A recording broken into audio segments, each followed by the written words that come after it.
नमस्कार दर्शकों, पुराणों के अनुसार जब भी कोई मनुष्य मरता है या आत्मा शरीर को त्याग कर यात्रा प्रारंभ करती है तो इस दौरान उसे अति कठिन मार्ग पर यमदूतों द्वारा चलाया जाता है और उसका यह मार्ग बहुत दुर्गम होता है। इस मार्ग में उस जीवात्मा को तरह तरह के जीव जंतु, कीड़े, सांप, बिच्छू और कुत्तों से कटवाया जाता है। नुकीले पत्थरों और गर्म रेत पर चलाया जाता है और कई तरह की नदियां भी पार कराई जाती हैं। उस जीवात्मा को किस मार्ग पर चलाया जाएगा, यह केवल उसके कर्मों पर निर्भर करता है। अब बहुत से लोगों का यह भी प्रश्न होगा कि पृथ्वी से यमलोक की दूरी कितनी है और यह जीवात्मा इस यात्रा को कितने दिनों में पूरा करती है। यह सब जानने के लिए वीडियो को अंत तक देखें और धर्मार्थ चैनल को सब्सक्राइब करना न भूलें। महाभारत में राजा परीक्षित नरक तथा यमलोक संबंध में शुकदेव जी से प्रश्न पूछते हैं तो शुकदेव जी कहते हैं कि हे राजन, ये नरक त्रिलोक के भीतर ही है तथा दक्षिण की ओर पृथ्वी से नीचे और जल के ऊपर स्थित है। उस लोक में सूर्य के पुत्र पितृराज भगवान यम हैं।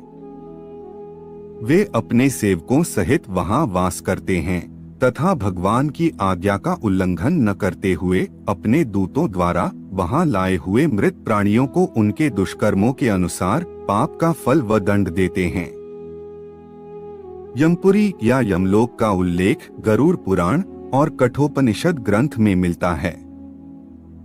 मृत्यु के 12 दिनों के बाद मानव की आत्मा यमलोक का सफर प्रारंभ कर देती है। यमलोक को मृत्युलोक के ऊपर दक्षिण में 86,000 योजन दूरी पर माना गया है। एक योजन में लगभग 12 किलोमीटर होते हैं। वह जीवात्मा एक दिन में 247 योजन चलकर लगभग 1 वर्ष में यमलोक पहुंचती है। गरुड़ पुराण में यमलोक के इस मार्ग में वैतरणी नदी का उल्लेख मिलता है। वैतरणी नदी विष्ठा, मवाद और रक्त से भरी हुई है। कहते हैं कि जिसने भी अपने जीवन में एक बार गोदान किया हो वह इस वैतरणी नदी को सरलता से पार कर यमलोक पहुंच जाता है। अन्यथा इस नदी में वे डूबते रहते हैं और यमदूत उसे उसके द्वारा दिए गए पापों को याद दिलाते हैं और उसे बार बार नदी में धक्का देते रहते हैं। यमपुरी पहुंचने के बाद आत्मा पुष्पोदका नामक एक और नदी के पास पहुंच जाती है जिसका जल बहुत स्वच्छ है और जिसमें कमल के फूल खिले रहते हैं। इसी नदी के किनारे छायादार बड़ का एक वृक्ष है जहां वह जीवात्मा थोड़ी देर विश्राम करती है।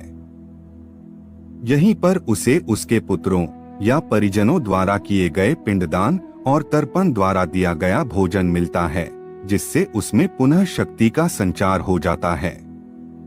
पुराणों के अनुसार यमलोक 1,00,000 योजन क्षेत्र में फैला है और इसके 4 मुख्य द्वार हैं। यमलोक में आने के बाद आत्मा को 4 प्रमुख द्वारों में से किसी एक में उसके कर्मों के अनुसार प्रवेश मिलता है। 4 मुख्य द्वारों में से दक्षिण द्वार के बारे में जाने तो यह घोर अंधकार और भयानक सांप, सिंह और भेड़िए आदि तरह के भयानक जीव और राक्षसों से घिरा रहता है। यहाँ से प्रवेश करने वाली पापी जीवात्माओं के लिए यह अत्यंत कष्टकर होता है। इसे नरक का द्वार भी कहा जाता है। यमनियम का पालन न करने वाले और पापी जीवात्मा निश्चित ही इस द्वार में प्रवेश करते हैं। इसके बाद अगर पश्चिम द्वार की बात करें तो यह द्वार रत्नों से जड़ित है। इस द्वार से ऐसे जीवों का प्रवेश होता है जिन्होंने दान पुण्य किया हो, धर्म की रक्षा की हो और तीर्थों में प्राण त्यागे हो। उत्तर का द्वार भिन्न भिन्न स्वर्णजड़ित रत्नों से सजा होता है। यहाँ से वही आत्मा प्रवेश करती है जिसने अपने जीवन में माता पिता की खूब सेवा की हो, हमेशा सत्य बोलता रहा हो और सदैव मन वचन कर्म से अहिंसक हो। अब पूर्व दिशा की चर्चा करें तो पूर्व दिशा का द्वार हीरे, मोती, नीलम और पुखराज जैसे मूल्यवान रत्नों से सजा होता है। इस द्वार से उस जीवात्मा का प्रवेश होता है जो योगी, ऋषि, सिद्ध और सबुद्ध है। इसे स्वर्ग का द्वार कहते हैं। इस द्वार में प्रवेश करते ही जीवात्मा का गंधर्व, देव और अप्सराएं स्वागत करती हैं। 84 लाख योनियों में से एक मनुष्य योनि ही ऐसी है जो कर्म योनि है और बाकी सब योनियां भोग योनि में आती हैं। अगर हर व्यक्ति अपने कर्मों को सुधार ले और सनातन संस्कृति और चारों आश्रमों का पूरी श्रद्धा से पालन करे तो मृत्यु के बाद किसी भी व्यक्ति को इतना कष्ट भोगना नहीं पड़ेगा। अगर आपके मन में कोई भी प्रश्न है तो आप हमें कमेंट कर सकते हैं। आपको हमारी वीडियो पसंद आई हो तो लाइक करें और चैनल को सब्सक्राइब करना न भूलें। मिलते हैं एक और ज्ञानवर्धक वीडियो के साथ। तब तक के लिए जय जय श्री राम।